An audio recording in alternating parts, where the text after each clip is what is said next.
Hi, welcome back to Tiny Classrooms Live. Hi, the doctor here, Don Zulu in Taos, New Mexico. And I'm Artie Nathan in Las Vegas, Nevada. My name is Lily Rode. I'm the co-founder of Malish and I'm a business strategist from Frankfurt.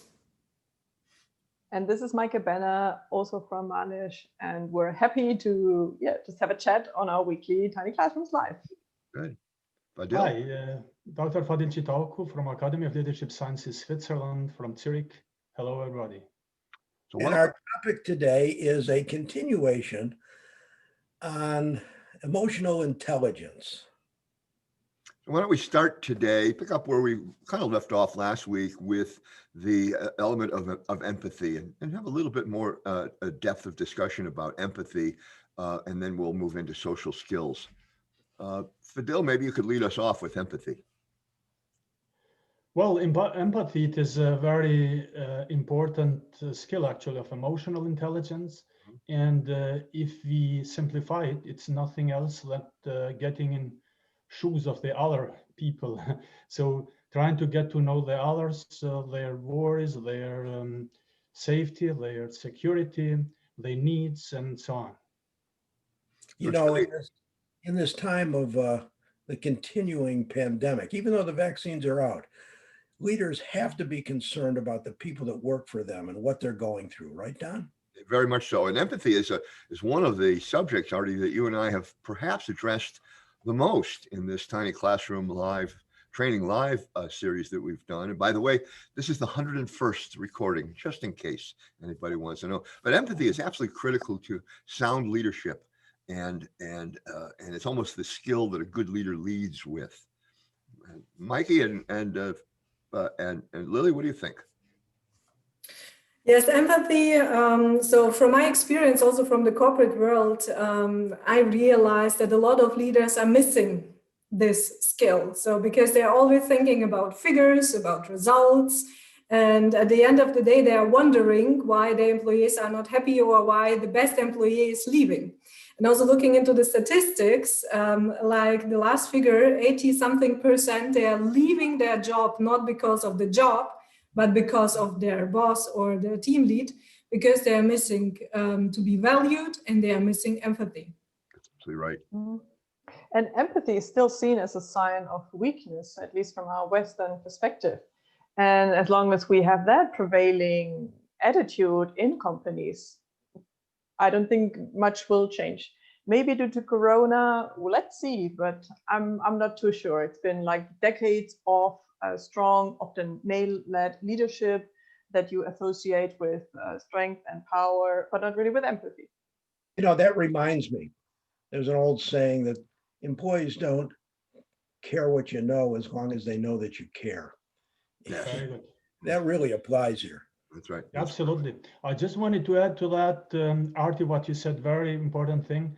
We don't have just to express the cognitive empathy, you know, so I'm sorry, but that word caring, it is really a very important thing here, because then we have to do with emotional empathy. And that is really not just knowing, but doing, you know, caring after employees, very, very important issue, yeah. You know, it's funny. Unfortunately, sometimes you hear, you know, people, yeah, so I'm sorry about that and I'll do that and blah, blah, blah, but they just don't care. So if they don't care, there is no empathy there. And the way to make a switch from that is very important. People say, I'm sorry a great deal. But if we think about it, when someone says, I'm sorry, usually they don't really mean it. And it doesn't require any action on the other person's part. If you switch that to forgive me, it's hard to say forgive me, but it means something. And the other person has to take action. And so they'll say, yes, I will. Yeah, thank you for saying that. Or no, or I'll think about it. But at least there's an exchange there. But forgive me is a much more empathetic way of expressing oneself and concerns. So let's switch to social skills. What about You know, that's important, Don, because empathy by itself probably isn't enough. And the social awareness part of an emotional intelligence is probably what starts to wrap this all together. It is very much so. Very much so. Is that ability to be aware of your surroundings, the interactions, of the culture of the people that you're working with that are around you, and having respect for who they are, how they express themselves, and in a sense how that social group that you're working with actually functions, so that you can engage with it. Fadil, what about you on that? Yeah, so we have to bear in mind, as you said, this diversity actually, since we in this global world work with different kind of cultures, different kind of people, that this is always difficult, and it is that our brain makes mistakes and have a lot of biases there actually, that we just don't get in one box. So we have to see a little bit out of the box, and it is challenging, absolutely.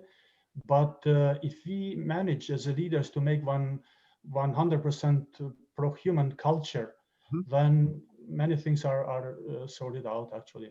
Absolutely. Mikey, what about you? What's your experience with that? Well, as we're talking, I'm actually just having flashbacks of my own corporate times and just reflecting on people like I've met, or also the training budget associated. And basically all that I could do as a person, starting in the corporate world, moving eventually up the ladder, was really just, working on my skills. So there was Excel, PowerPoint, or else, but any social training skills that would actually also allow me to become a good leader, to also distinguish between when I am a leader and I can show, or weakness is actually seen as a strength and not me as, people, thinking, I'm totally a retard and I'm in the wrong position. So how to balance that off?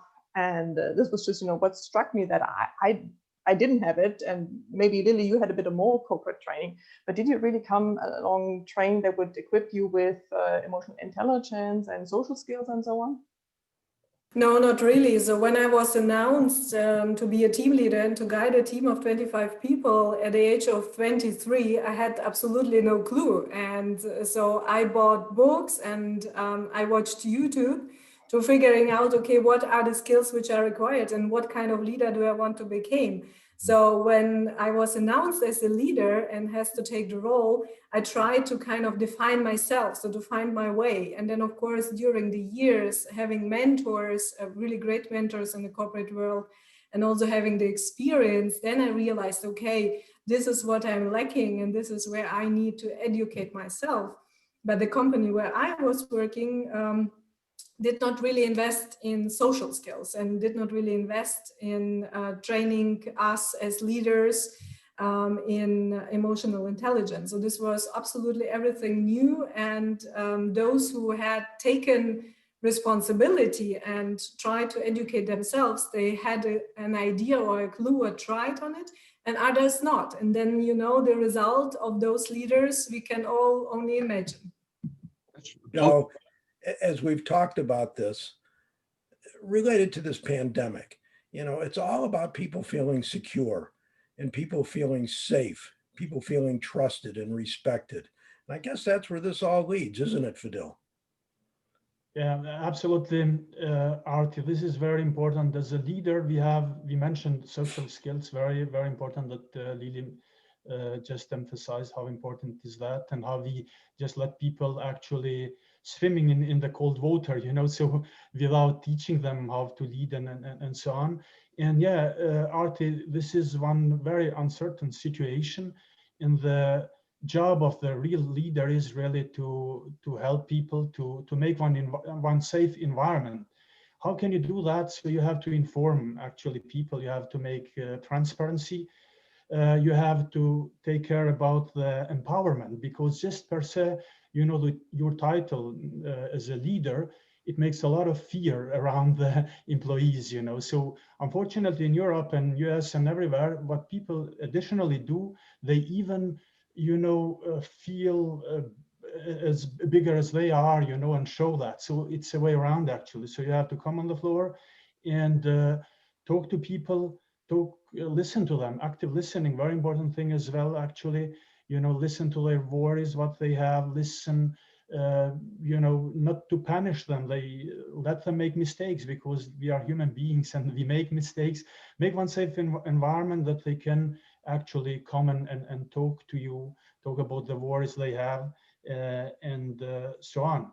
And we say that actually leaders should be active listeners and to talk, let the employees talk and listen carefully, and at the end bring your statement and do everything you can to make them safe and secure. Because regarding to the neuroscience, our brain can never become innovative unless we feel secure and safe. You cannot just go as one leader and, you know, put the gun you know, in front of his head and say, hey, you have to be innovative and creative, so forget it. That's a very, very good point. And we've sort of come to the end of today's time.